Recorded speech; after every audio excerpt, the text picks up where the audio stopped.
Hi, I'm Ashley Capps, and I'll be presenting parts of my unit on inventors for 5th graders in a gifted pullout program.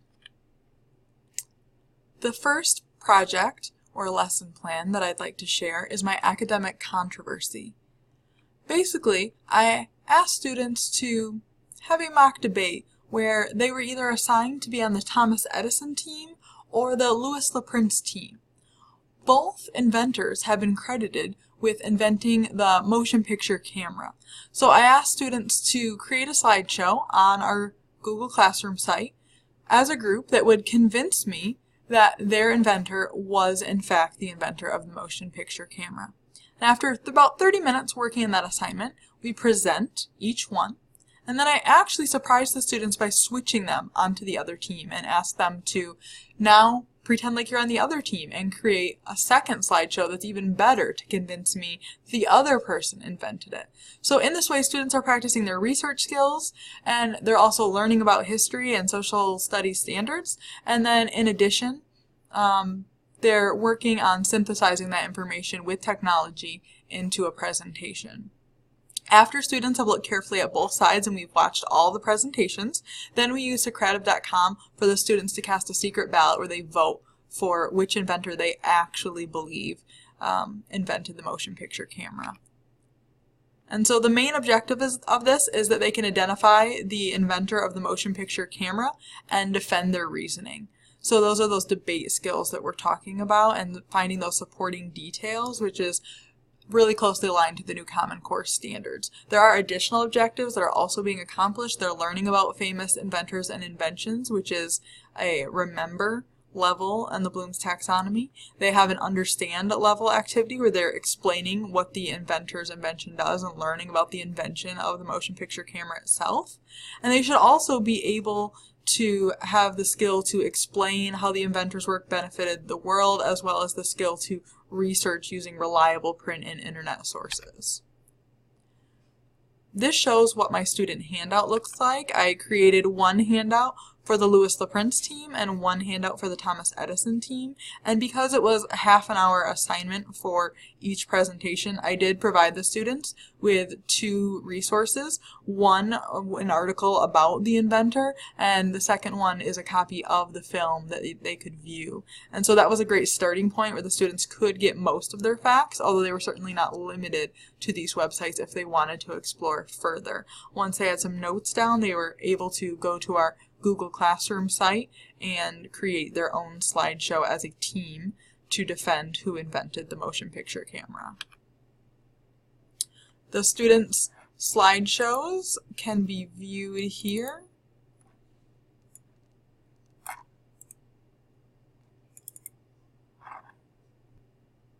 Keep in mind that this is demonstrating what they can accomplish in about half an hour. So they were required to have a title slide. It looks like these students added transitions as well, and they had a requirement as well for a topic sentence. And then each slide had to have some facts to convince us, those supporting details that we were looking for in our research. And these students had the time to go in and add images as well, tapping into that visual skill. And then they had to have a conclusion sentence. So in a relatively short amount of time, the students were able to conduct research, take notes, and then synthesize that information in the creation of a slideshow. That brings me to my next activity. The second activity that I created as a mid-unit lesson would be to have the students pick an inventor that is of interest to them, and then they would research that inventor. And I wanted to give them options not only in the inventor they researched, but also how they expressed what they were learning about that inventor. So that's where the choice board came in. The choice board addresses different learning profiles and also different levels of Bloom's taxonomy, but I did decide to require that all students complete the center square. I wanted all students to have to complete a high-level create assignment. And so for their create assignment, each student was required to create a trading card that would inform us about their inventor. The other activities around the board, students were able to choose for themselves, as long as it created a straight line tic-tac-toe. The objective of this is mainly to summarize the important facts about the inventors that they are researching. However, of course, there are other skills as well. There's low-level remembering skills about being able to kind of match the inventors with their inventions. There's understand level skills where they can explain important events from their inventor's life and explain how the invention works and explain how it benefited the world. And then of course also other Common Core standards of being able to use reliable print and internet sources are also incorporated. So these are my student handouts that I created. The first one is the tic-tac-toe board itself. So you can see in the middle there that it asks them to create the trading card. And then they could choose to go vertical, horizontal, or diagonal in the activities that appeal to them. And because my students are familiar with Bloom's taxonomy, they would be able to see that the diagonals would be a little bit easier. And then the straight horizontal through the middle would be the highest level. And so I could encourage students that did really well in the pre-test to perhaps challenge themselves to do analyze, evaluate, and create activities, which are all the highest level of Bloom's taxonomy. So they're able to choose based on their learning profile and their interests, but I also can help steer them based on their readiness as well for this activity. Then I created a rubric as well, and this is a formative assignment that I would really use more to judge how the students' research is going and to allow them to explore their inventor in a way that's interesting to them. So I would probably most likely have the students complete this as a self-reflection. So tic-tac choice 1, perhaps they completed a timeline, so they would write timeline, and then they would decide, did they explain important events from their inventor's life and explain the purpose of their invention by including at least 5 accurate facts from reliable sources? And if they feel like they did, they would circle the excellent box. If they only had 3 to 4 facts in their timeline, then they would circle the fair, and obviously less than that would be the poor category. They would repeat that as well with the second activity that they chose. And then last of all, we have a little bit more detailed rubric for the trading card, since that is the high level skill that we really wanted to focus in on for my gifted students. So for each one, I check to see if they have the inventor's name, a picture of the inventor, an illustration of the invention, the place the inventor is from, the birth date, what those major inventions are, and then a little mini biography of at least 5 facts. So the students would evaluate this themselves, and then I would review their self-evaluation and be able to have a quick conference with them to tell them if I agree that they're on track or if I have any concerns or questions about their research so far. And then the last project I want to talk about is my independent project. And for a lot of teachers, the independent project would be used as an extension to the students who are really doing great and have already demonstrated mastery on a pre-test. Since I'm doing a gifted pullout program, I actually give the independent project to all of my students because the reason they're in my class is that they do need to focus more on independent projects and their passions and get that extra challenge. So they come to my class once a week, and this independent project would be the culmination of our Inventor unit. So first I would talk to them about finding reliable sources and what kind of websites are academic and trustworthy and which sorts of websites like Wikipedia or Ask.com that we should avoid.